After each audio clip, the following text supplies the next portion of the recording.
Crews in Bell County continue to find places that have been damaged from the flooding. They say some people are even having to leave their homes. We'll have more now at 5:30. And with major elections across the country this year, officials want to make sure they are protected from foreign interference. Clouds return tomorrow along with those cooler temperatures, but how long will it last? I'll have that answer right now at 5:30. Dedicated to Southern and Eastern Kentucky, this is WYMT Mountain News at 5:30.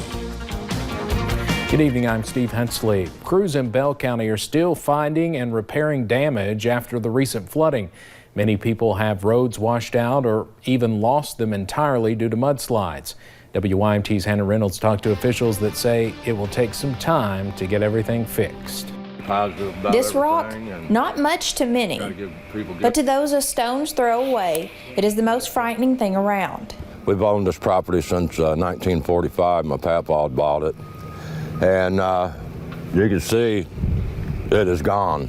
All of this comes as a second blow from the flooding in the past couple of weeks. My power pole's laying on the ground. I ain't got no electricity. And I've been buying propane to try to heat my place, and now I'm out of money.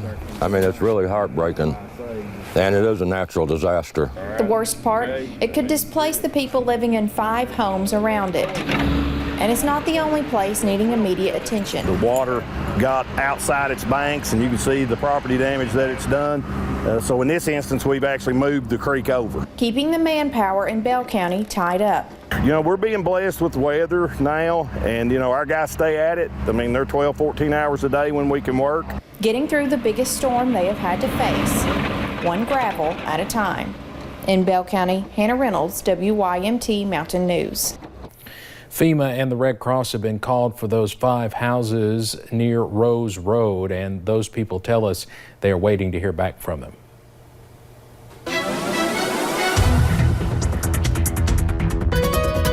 And we saw a few clouds earlier this morning, but we've seen those clear out throughout the day, and we've seen plenty of sunshine, but it's not going to last too much longer. We'll go ahead and take you to a few of those cameras. US 119, US 23 over there into Pikeville. You could see that we have a little bit cloudier earlier this morning, but we've just seen that sunshine throughout the day. Looking along Interstate 75 into Mount Vernon, quiet over there.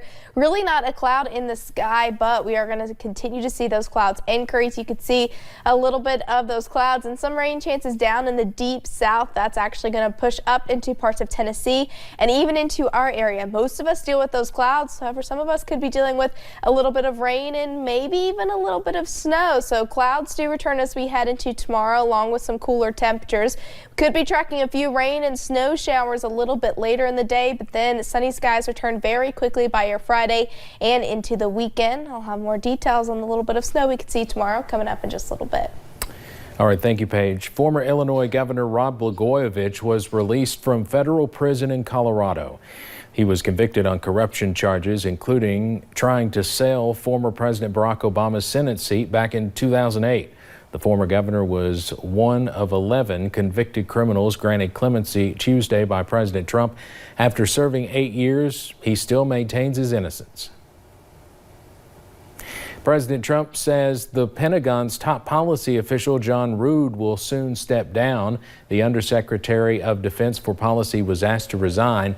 Roode's job is to oversee aspects of the Pentagon's relationship with U.S. allies and partners. He was involved in certifying to Congress that Ukraine had embarked on significant reforms to justify its receipt of $250 million in security assistance. The Pentagon declined to comment on the expected departure.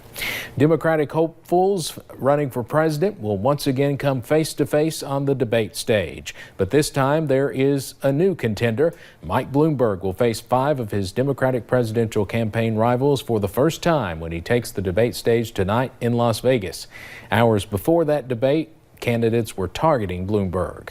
I'm glad he's up there because he's got to answer questions like the rest of us have been doing for an entire year. I don't think he has the right to buy this election.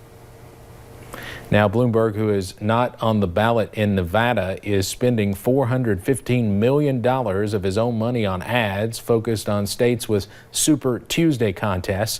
A national poll released this week shows Bloomberg running second behind Bernie Sanders. The candidates still fighting for the Democratic nomination are hoping tonight's debate performance will win over undecided voters.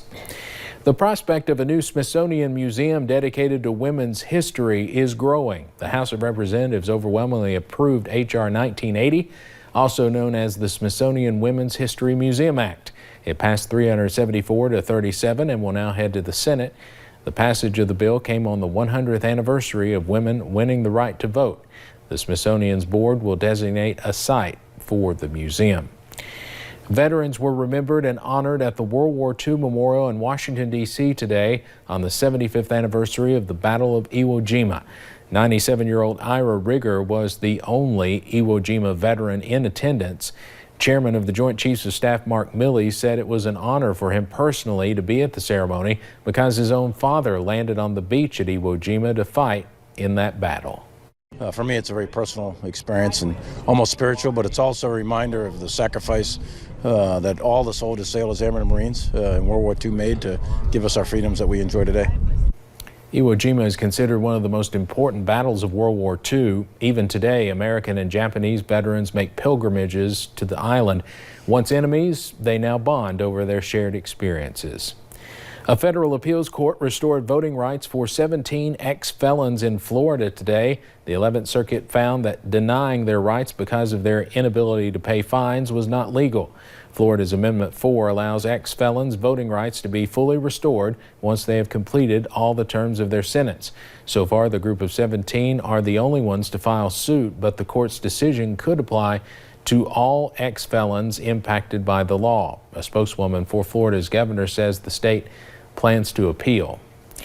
With election season in full swing, one major concern for officials is making sure our elections are protected from foreign interference. A group from the University of Southern California is hosting workshops on cybersecurity. Chelsea Jones has more on one of them from the University of Kentucky. There's a lot to look out for this 2020 election season. There are so many adversaries out there, again, foreign and domestic, who would like to sow confusion. But a team from the University of Southern California is fighting back by hosting cybersecurity workshops. Here, election officials and campaign workers learn techniques that protect U.S. elections from outside threats. If a totalitarian state can point to the United States and say, look, they can't even hold an election, why should we hold an election? They can try to discredit democracy globally. Various Kentucky election officials attended the workshop, including Kentucky Board of Elections Executive Director Jarrett Deering. Yesterday, he told the State House Budget Subcommittee that bad actors from foreign countries are already scoping out the state's election systems. We see varied IPs coming from the United States. We see them coming from foreign nations, including Korea, the European continent, so we see these on a regular basis, but this is not uncommon for most large enterprise level systems. They tend to get scanned by a lot of bad actors. Adam Clayton Powell III serves as the director of USC's Annenberg Center on Communication, Leadership, and Policy. He says common threats to cybersecurity are ransomware and false information. But he says a way to fight back is by using strong passwords, two-step verification processes, and exposing the bad actors. I'm Chelsea Jones, WYMT Mountain News. Because of this year's tense political climate and overall spike in cyber attacks, experts predict cyber criminals will zero in on the election. A German grandma is using a childhood toy to make her town wheelchair accessible. For the past year, she spent several hours each day gluing and stacking blocks.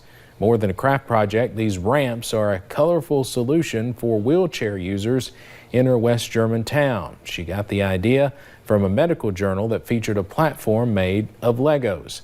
Each ramp takes 8 tubes of glue, hours of patience, and several hundred Legos to make. Coming up on Mountain News at 5:30, supporters descended on Frankfurt to rally in favor of Senate Bill 130. We'll tell you what that means. And clouds will continue to increase tonight. Temperatures will continue to drop, and we could be talking about a little bit of snow tomorrow. I'll have more on that coming up.